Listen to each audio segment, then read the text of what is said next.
Electric vehicles are going to bring down all of the car manufacturers out there. There were some very interesting words given by Ford's global chief executive, Jim Farley. And he said that because the incentives in North America were being rolled back, the incentives for electric vehicles, the sales are going to dip in a big way.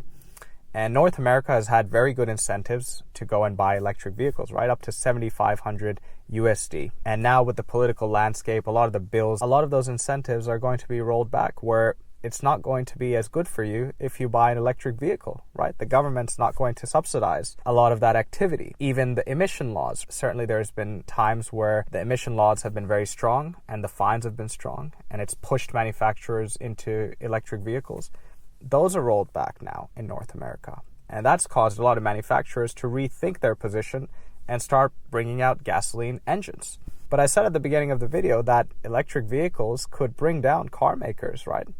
Not just Ford, but all car makers. It's because of the fact that electric vehicles and EVs, the business has never been a very organic business, right? And I just said this about North America, for example, but even in Australia, there's a lot of incentives and subsidies, or there have been, for EVs. And it's pushed a lot of people to buy electric vehicles here. If you own a business, or even if you're working salaried, people have done things like novated leasing. EVs have really been pushed towards the consumer. And I'm not saying that's right or wrong, but what it has led to is the fact that it is not a very organic industry. The demand is not very organic.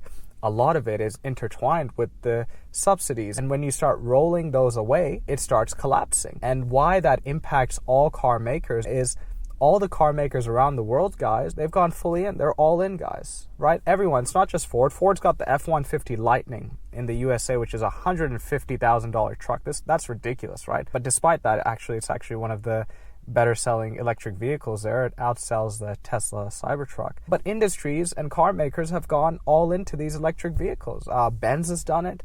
BMW's done it. Volkswagen, Jaguar, they've just did their whole rebranding, right? Jag is now meant to be just a pure EV manufacturer, apparently. A lot of these car makers have gone very heavy into the EV technology, and they've done so because of the subsidies. They haven't done so in an organic way. And because these car makers have spent so much with electric vehicles, it can really bring them down, guys. And you've seen that time and time again, where a lot of car makers have had to say, okay, I'm going to step back now. I went a bit too deep into the EV world. I'm going to pull it back. And you've seen this happen with Benz, right? Benz went heavily into electric vehicles and heavily into hybridization. The C63 AMG and the C43 AMG of the current generation are 4-cylinder electric turbo hybrid cars.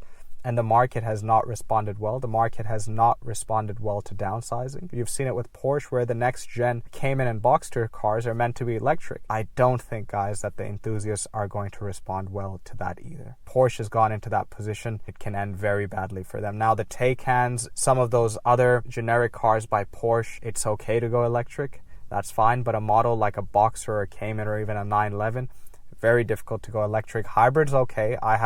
I'm in my GR Yaris right now, but I've got a Corolla Cross Hybrid as well. Hybrid's okay because I can sense my Corolla Cross Hybrid is very much tuned for economy, but I can already sense that if you tune it for performance, hybrid is good. It gives you that immediate torque and acceleration, but it also has that engine and the sound and all the characteristics that the enthusiasts go for.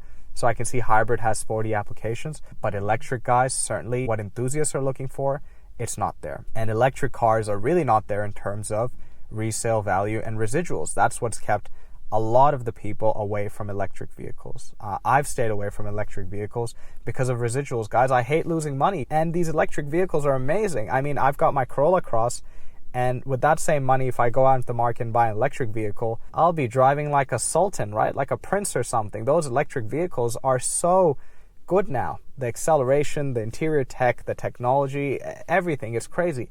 But I don't make that move because the residuals are crazy and I don't like to lose money. I'd rather sacrifice some of that innovation, live with a bit less comfort, but be happy knowing that I won't lose money when it comes time to trade my car or sell my car. People don't want to lose money. They don't want to get those electric vehicles. Overall, technology is just evolving so quickly that it doesn't make sense to buy now when next year it's just going to be better in every way. It's not like the iPhone, right? When you had the iPhones 3, 4, 5, 6, 7, 8, things were growing rapidly, but now you're in a phase where things aren't going rapidly. At 13, 14, 15, 16, 17, those iPhones are kind of the same story. So it doesn't matter if you have a 13 or a 14, the next year tech is going to be pretty similar. But EVs are kind of like that early iPhone era where things every year, you're just getting crazy megapixel bumps, crazy processing bumps, double the battery, double the performance. Every year it's happening, and that's keeping the resale low. We've really pushed EVs in a way where perhaps it wasn't an organic push. EVs have their benefits. You do want less pollution. Guys, I live in a major city in Melbourne. I don't want the gasoline pollution. So you do want less pollution. You do want environmentally friendly items, and you do want the future. Of course, we all want that, but it has to happen organically when things are ready. And I think, unfortunately, that hasn't been the case with electric vehicles. It might get to a stage, I hope not, but it might get to a stage where there's a big reset and people go all in on gasoline again. So I hope that helps, guys. I'll catch you next time.